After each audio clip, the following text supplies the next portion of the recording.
दोस्तों, ये खूबसूरत सी दिखने वाली दुनिया असल में है ही नहीं। ये सिर्फ और सिर्फ कंप्यूटर का एक प्रोग्राम है। ये एक नकली दुनिया है जिसमें सभी लोग नकली हैं, पर इन्हें पता ही नहीं है कि ये लोग नकली हैं। काफी अलग और अच्छे कॉन्सेप्ट पर बेस्ड ये मूवी है, तो ये आपको एंड तक देखनी चाहिए।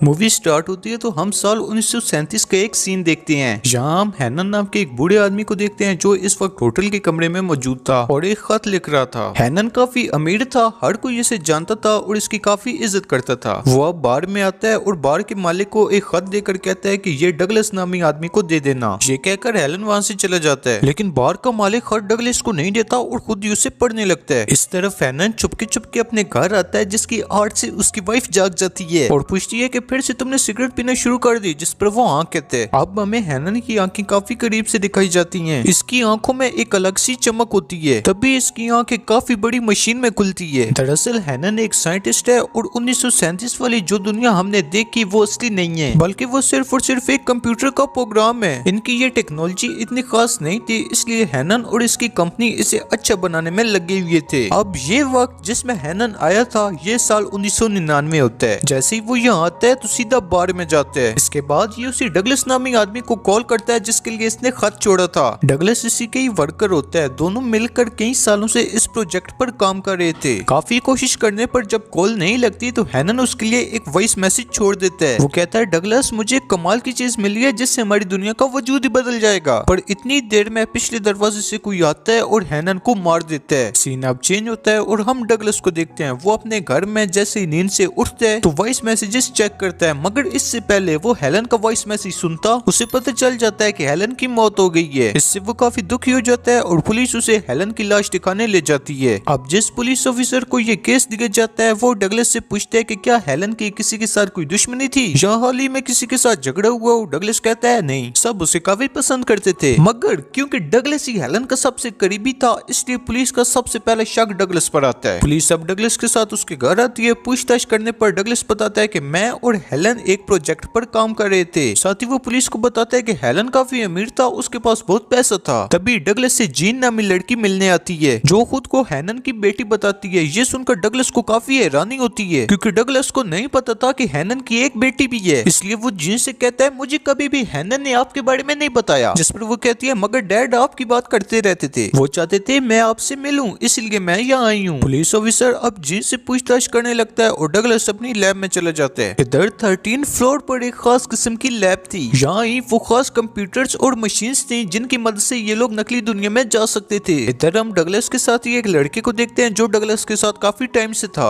ये एक सॉफ्टवेयर इंजीनियर था और इस काम के बारे में काफी कुछ जानता था। ये भी हैनन की मौत से काफी दुखी था और कहता है कि वो तो काफी काबिल साइंटिस्ट थे, इतने समझदार थे, तो फिर कोई उन्हें कैसे मार सकता है। हैनन दरअसल इतना काबिल साइंटिस्ट था कि उसने ऐसी मशीन बनाई जो नकली दुनिया बनाती है, इस दुनिया को उस दुनिया से जोड़ती है, साथ ही वहाँ जिंदगी जीने का मौका भी देती है। मगर जब कोई इस दुनिया से जाकर वहाँ के कैरेक्टर से जुड़ता है तो उस इंसान को कुछ याद नहीं होता, उसकी सारी यादें खत्म हो जाती हैं। नकली दुनिया में रहने वाले को लगता है कि इसकी दुनिया असली है, कोई बनावटी या नकली दुनिया नहीं है। नकली दुनिया को अब तक सिर्फ हैनन ने इस्तेमाल किया था। डगलस अभी तक वहाँ नहीं गया था, लेकिन वहाँ हैनन को कोई ऐसी बात पता चली जो वो नकली दुनिया में डगलस को बताना चाहता था उस खत के जरिए। इसके बाद डगलस जीन्स को कहीं जाते देखते हैं तो उसका पीछे करने लगता है। इस तरफ पुलिस ऑफिसर 13 फ्लोर पर आकर डगलस के साथी से पूछताछ करने लगता है ताकि वो इस केस की तह तक पहुंच सके। ये पुलिस वाले को अब इस कंप्यूटर प्रोग्राम के बारे में सब कुछ बताता है, लेकिन ये इसकी बातों को मजाक समझता है क्योंकि ये प्रोग्राम अभी सिर्फ लैब में था, किसी को इसके बारे में नहीं पता था। इस तरफ डगलस जिन से मिलता है और कहता है कि आखिर तुम्हारे डैड हैनन ने मुझे तुम्हारे बारे में क्यों नहीं बताया, हालांकि आज तक उन्होंने मुझसे कोई बात नहीं छुपाई। जिस पर जीन्स उसे बताती है कि मेरे डैड ने मुझे इसलिए बुलाया था ताकि मैं उनकी कंपनी बंद करवा सकूं। जिस पर डगलस कहता है, वाकई वो कंपनी बंद करवाना चाहते थे, मैं तो इस बारे में भी कुछ नहीं जानता। इसके बाद जेन अपने लॉयर से कंपनी को बंद करने की बात करती है, जिस पर लॉयर कहता है ये नामुमकिन है क्योंकि मरने से पहले हैनन ने अपनी कंपनी डगलस के नाम कर दी थी, इसलिए कंपनी का मालिक अब डगलस है। लेकिन डगलस भी अभी तक इस बात से अनजान था। जब ये बात सबके सामने आती है तो इसकी खबर भी छप जाती है। जिसके बाद पुलिस ऑफिसर डगलस के पास आता है और कहता है कि देखो कितनी अजीब बात है कि उनके मरते ही कंपनी तुम्हारे नाम हो गई, ये कोई इत्तेफाक नहीं हो सकता, इसलिए सारा शक तुम पर जाता है। तुमने जरूर कंपनी के लिए हेलन को कत्ल किया होगा। जिस पर डगलस कहता है मगर मैं तो ये जानते ही नहीं कि कंपनी मेरे नाम है। तो पुलिस ऑफिसर उसे जवाब देता है कि मरने से पहले हेलन ने आखिरी कॉल तुम्हें ही की, इसलिए सारा शक तुम पर है, इसलिए जब तक इस केस की छानबीन चल रही है शहर छोड़कर मत जाना। इसके बाद वो हेलन का छोड़ा हुआ वॉइस मैसेज चेक करता है जिसमें हेलन उसे कहता है कि मैंने नकली दुनिया में तुम्हारे लिए एक मैसेज छोड़ा है। तो डगलस अब कंप्यूटर पर चेक करता है कि नकली दुनिया में हेलन किस किस कैरेक्टर से लास्ट टाइम मिला था। इसके बाद वो अपने साथी की मदद से 1 घंटे का टाइमर सेट करके नकली दुनिया में एक आदमी के साथ जुड़ जाता है। तब भी उसको पूरा दिमाग नकली दुनिया में चला जाता है। ये अब जैसे ही यहाँ पहुंचता है तो हैरान हो जाता है क्योंकि एक तो ये यहाँ पहली बार आया था और दूसरा यहाँ की हर चीज नकली नहीं बल्कि असली लग रही थी। यहाँ इसका दिमाग जिस आदमी में आता है वो बैंक में एक कैशियर था, लेकिन ये यहाँ से निकलकर अपने काम पर चल पड़ता है जिसके लिए ये यहाँ आया था। ये उन सब लोगों की तलाश के लिए अब निकल पड़ता है जिनसे आखिरी बार हेनन मिला था, ताकि वो मैसेज जो हेनन ने उसके लिए छोड़ा था वो उसे मिल सके। ये यहाँ हेनन के कैरेक्टर से भी मिलता है जिसके दिमाग में आधी हेनन की यादें मौजूद थी। ये भी एक बूढ़ा आदमी था मगर इससे डगलस को कोई खास जानकारी नहीं मिलती क्योंकि इससे कुछ याद नहीं होता, क्योंकि नकली दुनिया से जब कोई असली दुनिया में आता है तो नकली दुनिया वाले की यादें खत्म हो जाती हैं। अब डगलस एक एक करके उन सभी से मिलता है जिनसे आखिरी बार हेनन मिला था और फिर लास्ट पर वो बार के उसी मालिक से मिलता है और अपना नाम बताकर पूछता है कि क्या हेनन ने मेरे लिए कोई मैसेज तो नहीं छोड़ा था। अब हालांकि खत हेनन ने उसे ही दिया था पर वो इसे ना में जवाब देता है। तभी टाइम खत्म हो जाता है और डगलस नकली दुनिया से असली दुनिया में आ जाता है। यहाँ जैसे ही डगलस नकली दुनिया से बाहर आता है तो इस तरफ वो नकली दुनिया का कैशियर भी होश में आ जाता है। इसे यहाँ कुछ भी याद नहीं होता कि मैं यहाँ बार में कैसे आया और मैंने क्या किया। इस तरफ असली दुनिया में डगलस से एक आदमी मिलने के लिए आता है और अकेले में उसे ले जाकर ब्लैकमेल करने लगता है कि उस रात उस बूढ़े हेनन को तुम नहीं मारा था, मैं ये बात सबको बता दूंगा, तो अगर तुम ये चाहती हो कि मैं मुंह बंद रखूं तो मुझे कुछ पैसे चाहिए। मगर क्योंकि उसने ऐसा नहीं किया था इसलिए वो उस आदमी को काफी मारता है और फिर वहाँ से उसे भगा देता है। ये सारी बातें वो जेन को भी बताता है, साथ ही ये भी कहता है कि मुझे लगता है कि हेनन का कत्ल मैंने किया। इसके बाद उसे उन सब मशीन्स और नकली दुनिया के बारे में बताता है। ये सुनकर जेन कहती है कि मुझे लगता है कि ये सब उस नकली दुनिया की वजह से हो रहा है, तुम ऐसे खुद पर इल्जाम लगा रहे हो, बेहतर होगा तुम जल्दी इस प्रोग्राम को बंद कर दो। इसके बाद दोनों अपना मूड ठीक करके डांस करने लगती हैं। इसके बाद डगलस जब अपने घर आते हैं तो पुलिस इसे गिरफ्तार कर लेती है क्योंकि उस आदमी ने डगलस के खिलाफ गवाही दी थी। पुलिस ऑफिसर का शक यकीन में तब बदल गया जब उसे पता चला कि ब्लैकमेलर की भी मौत हो गई, क्योंकि आखिरी बार वो डगलस से मिला था तो यही उसका कातिल हो सकता है। इसको ये भी लगता है कि हेनन क्योंकि कंपनी को बंद करना चाहता था इसलिए डगलस ने उसे मार दिया। यहाँ पुलिस के साथ डगलस को भी यही लगने लगता है कि हेनन को उसी ने मारा है, बस उसे ये बात याद नहीं है। इसके बाद जेन उसकी जमानत कराने आती है और उसे समझाती है कि देखो तुम कोई खूनी नहीं हो, जो कुछ तुम अपने बारे में सोच रही हो ये बस तुम्हारा वहम है। अब सच जानने के लिए ये फिर से नकली दुनिया में जाता है। डगलस 2 घंटे के लिए दोबारा से अपने दिमाग को कैशियर के दिमाग से जोड़ लेता है। जैसे ही डगलस का दिमाग उससे जुड़ता है उसकी अपनी सारी यादें बंद हो जाती हैं। अब आकर डगलस उसी बूढ़े आदमी से मिलता है जिसमें हेनन आया करता था। वो डगलस को बताते हैं कि उनको अजीब तरह के ख्वाब आते हैं। इन ख्वाबों के बारे में वो खुद नहीं जानते, इनको तो ये भी नहीं पता कि इनका जिस्म कोई और इस्तेमाल करता रहे। सबूत के तौर पर ये डगलस को एक सूट भी दिखाते हैं जिसके बारे में वो कुछ नहीं जानते थे। तो अब डगलस इन्हें समझाने के लिए उसी होटल में ले जाता है जहाँ हर कोई इन्हें हेनन के नाम से जानता है। ये देख उन्हें हैरानी तो होती ही है, साथ ही साथ उन्हें हल्का हल्का याद भी आने लगता है। डगलस इनसे कहता है कि अपने दिमाग पर जोर दो और सब याद करने की कोशिश करो कि क्या तुमने यहाँ किसी को कोई खत दिया था। अब यहाँ पर इनको बार का वो मालिक की जाना पहचाना लगता है, इसीलिए ये उसी की तरफ इशारा करते हैं, जो देख बार का मालिक वहाँ से भाग जाता है। ये देख डगलस भी उसका पीछे करता है और जल्दी ये से मिल जाता है। यहाँ बार के मालिक के हाथ में गन होती है, ये वो गन डगलस को दिखाते हुए सारी बात डगलस को बता देता है। ये कहता है हाँ हेनन ने वो खत मुझे ही दिया था तुम्हें देने के लिए, मगर मैंने जब उसे पढ़ा तो उसमें काफी अजीब अजीब बातें लिखी हुई थी, जैसे कि प्रोग्राम, कंप्यूटर, नकली दुनिया वगैरह। पहले तो मुझे इस बात पर यकीन नहीं आया, मगर जैसे ही मैंने तुम्हें उस कैशियर से अलग होते देखा तो मुझे यकीन हो गया, जिसके बाद मैं खत पर बताई हुई जगह पर गया तो सच मेरे सामने आ गया कि हमारी ये दुनिया असली नहीं बल्कि नकली है। इसलिए अब मुझे असली दुनिया में जाना है, सब कुछ महसूस करना है। ये सुनकर डगलस काफी हैरान हो जाता है कि मैं तो ये बात पहले से ही जानता था कि ये दुनिया नकली है असली नहीं, तो फिर हेनन ने मुझे ये बात बताने के लिए रिस्क क्यों लिया। इसके बाद डगलस और बार के मालिक में लड़ाई होती है। डगलस यहाँ मरने ही वाला था, तभी उसका साथी उसे नकली दुनिया से वापस ले आता है। अब डगलस काफी घबराया हुआ था, वो अपने साथी से कहता है कि वहाँ सारे कैरेक्टर्स असली हैं, वो खुद को महसूस कर सकती हैं, उनके पास सारे जज्बात हैं जैसे कि गुस्सा, प्यार, हंसी, डर, तो हमें इस प्रोग्राम को जल्द से जल्द बंद करना होगा क्योंकि वो सच जान चुके हैं और इस असली दुनिया में आना चाहते हैं। इसके बाद डगलस उस होटल में जाता है जहाँ जेन रुकी हुई थी, पर यहाँ आकर उसे पता चलता है कि अब वो यहाँ नहीं है। इधर वो पुलिस ऑफिसर मौजूद होता है जो उसे कहता है कि मुझे तो लगता है कि वो हेनन की बेटी थी ही नहीं, वो झूठी फ्रॉड थी, इसलिए तू यहाँ से भाग गई। ये सुनकर डगलस उदास हो जाता है, मगर यहाँ गाड़ी का ड्राइवर जानता था कि जेन कहाँ गई, इसलिए वो डगलस को उसके पते पर ले जाता है। यहाँ आकर डगलस देखता है कि ये तो वो वाली जेन नहीं है, बल्कि ये तो मॉल में काम करने वाली एक आम लड़की है। इसे डगलस के बारे में भी कुछ याद नहीं था, इसलिए ये उसे ज्यादा परेशान नहीं करता और वहाँ से चला जाता है। इसे अब हेनन की एक बात याद आती है कि सीधे चलते रहना, कहीं न मुड़ना। आगे चलते चलते ये एकदम रुक जाता है और इससे पता चलता है कि ये दुनिया भी असली नहीं है बल्कि ये भी नकली है।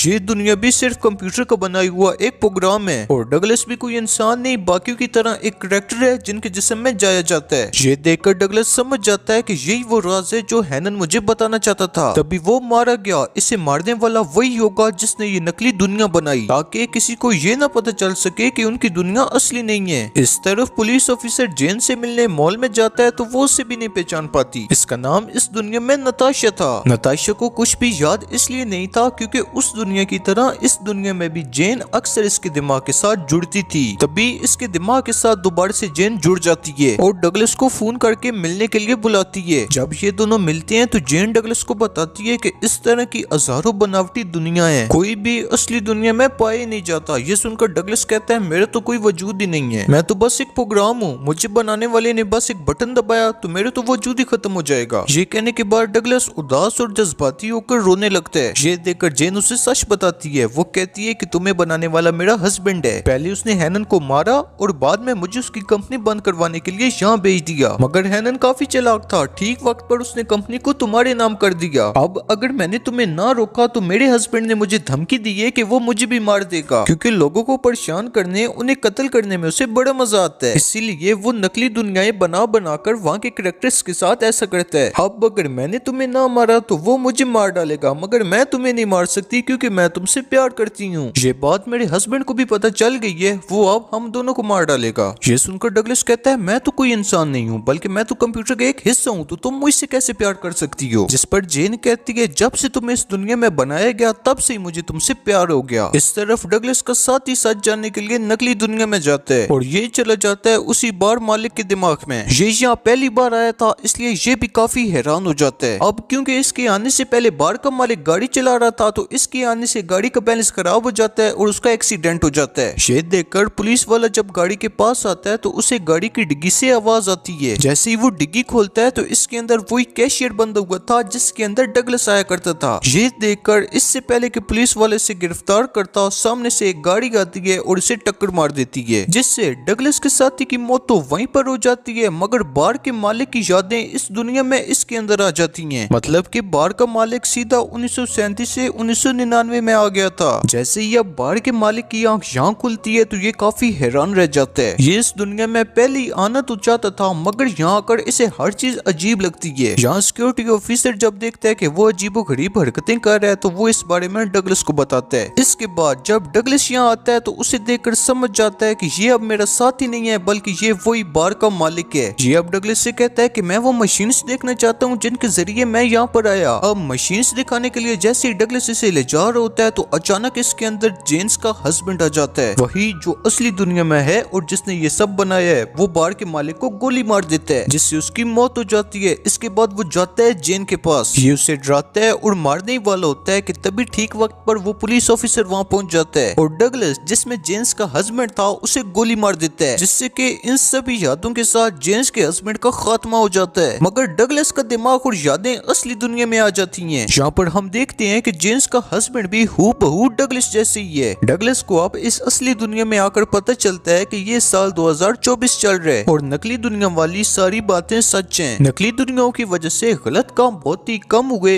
इसलिए हुकूमत ने इस प्रोग्राम को पास कर दिया। तभी ये अपने सामने जेन को देखते हैं और जल्दी ये दोनों एक दूसरे को पहचान जाते हैं। इसके बाद हम हेनन को देखते हैं जो सच में जेन के डैड थे और वो भी इनके साथ ही रहते थे। यहाँ अब डगलस इस असली दुनिया को देखकर काफी हैरान और खुश हो रहा होता है और एक हैप्पी एंडिंग के साथ ये मूवी यहाँ पर एंड हो जाती है। मूवी की बात करें तो मुझे तो ये मूवी काफी पसंद आई। जितने कमाल की ये मूवी थी इतने कमाल की इसकी एंडिंग भी हुई। लेकिन लेकिन आपको ये मूवी कैसी लगी कमेंट सेक्शन में जरूर बताना।